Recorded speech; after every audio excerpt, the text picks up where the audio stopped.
Hi అండి అందరికీ very very very good morning అండి. అయితే మా పావురాలు మేడ పైన చాలా వస్తాయని చెప్పాను కదండి. చూడండి అవి ఒక్కొక్కటి స్నానం ఎంత బాగా చేస్తున్నాయో. పొద్దున్నే అయితే మాత్రం మనం చేస్తామో లేదో కానీ ఇవి మాత్రం ఒకదాని తర్వాత ఒకటి ఎంతో బాగా అయితే స్నానం చేస్తున్నాయండి. మాకు చాలా హ్యాపీ అనిపించి మేము క్యాప్చర్ చేశాను. చూడండి ఆ పావురము ఏదో గోదావరిలో స్నానం చేసి పైపుల కింద ఒక్కొక్కరు ఎలా వస్తారో అలా ఒకదాని తర్వాత ఒకటైతే స్నానంకి అయితే వెళ్తున్నాయండి. నాకు భలే హ్యాపీ అనిపించింది చూసి. మీ అందరికీ ఎలా అనిపిస్తుందో సరే కామెంట్ చేయండి.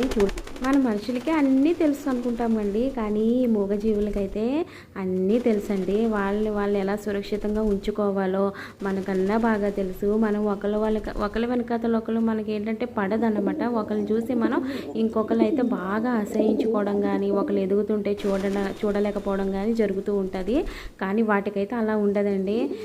వాటి ప్రశాంతమైన వాతావరణం ఎంత బాగుంటుందో నాకు భలే హ్యాపీ అనిపించిందండి. అది చూడండి ఎంత బాగా స్నానం చేస్తుందో, ఎంత ముచ్చటగా అయితే ఉన్నదో, చాలా బాగా హ్యాపీ అనిపించిందండి. ఆ పైప్స్లోంచి వాటర్ వస్తుంటే అవి కూడా హాయిగా స్వేద తీర్చుకుంటున్నాయి అన్నమాట.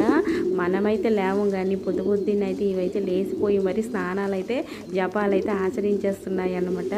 మా ఇంట్లో పిల్లలు పెట్టే అన్నాను కదండి, ఆ పిల్లలు కూడా చక్కగా అయితే ఫుడ్ అయితే తీసుకొని వస్తున్నాయండి. అది కూడా మీకు వీడియో పెడతాను చూడండి. స్నానం చేసేసాక ఎంత బాగా విశ్రాంతి తీసుకుంటుందో, హ్యాపీగా అయితే ఒళ్ళంతా అయితే ఆరబెట్టుకుంటుంది అన్నమాట. మనకైతే టవల్స్ కావాలి, వాటికి ఏం అవసరం లేదు, వారి రెక్కలే వాటికి టవల్స్ అన్న.